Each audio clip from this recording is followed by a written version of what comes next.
जय बद्री विशाल। बद्रीनाथ धाम से 3 किलोमीटर आगे ये माना गांव है, जो इस क्षेत्र में भारत का प्रथम गांव कह सकते हैं।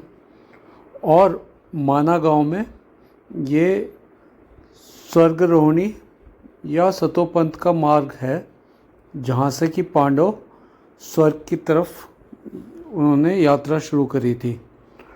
और इस स्वर्गरोहिणी या सतोपंथ के मार्ग में माता सरस्वती का भी वास है। यहाँ पे ये सरस्वती मंदिर है और ये चट्टानों के बीच से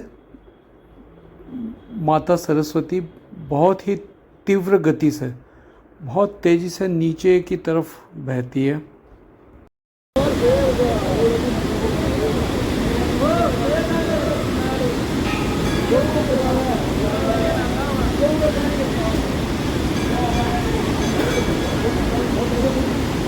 और ये जो ऊपर दो आप चट्टानें देख रहे हैं, इसको भीम पुल कहते हैं। तो इस वक्त तो मैं आरसीसी कंक्रीट के पुल पे खड़ा होकर ये वीडियो शूट कर रहा हूँ, पर ऐसा माना जाता है कि जब पांडव इस क्षेत्र में पहुँचे थे तो उस समय तो यहाँ पे कोई रास्ता नहीं था, कोई पुल नहीं था। तो ये सरस्वती नदी जो बहुत तेज़ी से बहती है इस क्षेत्र में, उसको पार करना बहुत मुश्किल था। तो द्रौपदी उस क्षेत्र को पार नहीं कर पा रही थी। तो भीम ने ये दो बड़े बड़े जो हैं चट्टानें नदी के ऊपर रख के ये पुल बनाया था, जिसके ऊपर से कि पांडवों ने सरस्वती नदी को पार किया था। तो ऐसा हमारी पुरानी मान्यताएं हैं। ये आप भीम पुल देख रहे हैं, लेकिन ये सरस्वती नदी का उद्गम क्षेत्र नहीं है।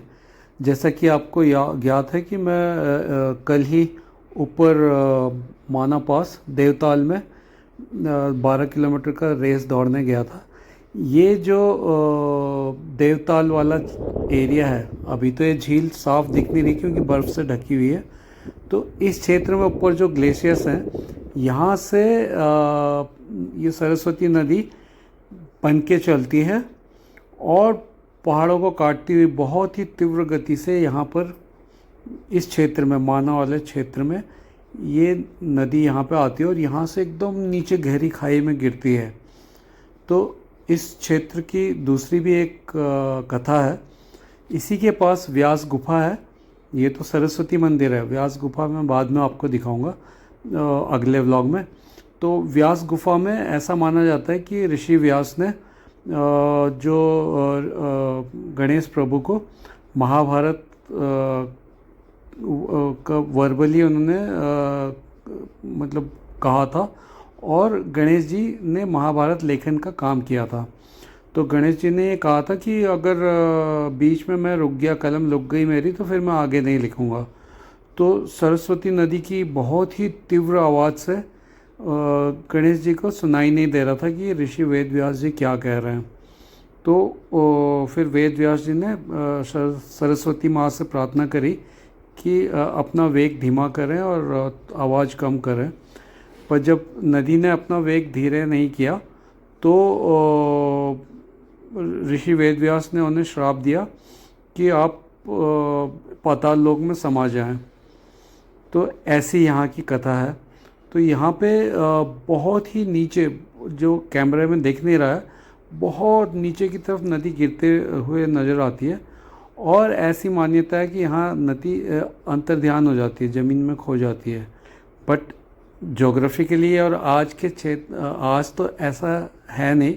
ये नदी जो है इधर से बहुत नीचे, ऐसे नीचे गिर के, और ये जो जिस पुल पे मैं खड़ा हूँ अभी, जो सीमेंट का पुल है, उसके दूसरे तरफ से निकल के और यहीं माना गांव में जस्ट 100-200 या 300 मीटर के आगे ही एक केशव प्रयाग करके जो पहला प्रयाग है, वहाँ पे सरस्वती नदी जो है वो माँ अलकनंदा से मिल जाती है और वहाँ पे सरस्वती नदी की आइडेंटिटी खो जाती है। तो ये भीम पुल वाला क्षेत्र है और इसी के साथ ये सरस्वती मंदिर है।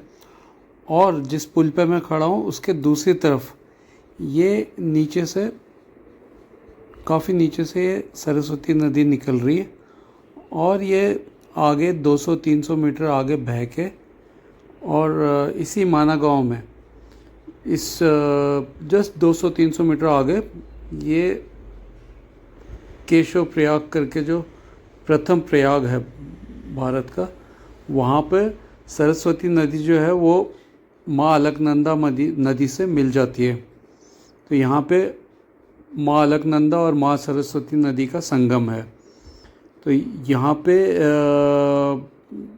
ऐसा माना जाता है कि जो मान्यताएं हैं कि यहाँ से सरस्वती नदी मिल तो रही है अलकनंदा से, तो अगर ज्योग्राफिकली देखो तो उसकी आइडेंटिटी खो जाती है, क्योंकि इसके बाद से फिर अलकनंदा ही नदी कहलाती है। भले ही माणा में यह अलकनंदा में मिल जाती है, लेकिन हमारी आस्था मानती है कि यहाँ से लुप्त होकर सरस्वती अदृश्य रूप से सीधे प्रयागराज में त्रिवेणी संगम में प्रकट होती है और गंगा और यमुना से मिल जाती है। तो दोस्तों, एक धावक या रनर के रूप में देवताल की ऊंचाइयों को छूना और एक सनातनी के रूप में इस पावन इतिहास सरस्वती, माँ सरस्वती नदी और स्वर्गाश्रम, स्वर्गारोहणी और वेदव्यास गुफा, इस पवित्र इतिहास को महसूस करना वाकई अद्भुत अनुभव था। अगर आपको यह सफ़र पसंद आया तो वीडियो को लाइक और शेयर ज़रूर करें। हर हर महादेव।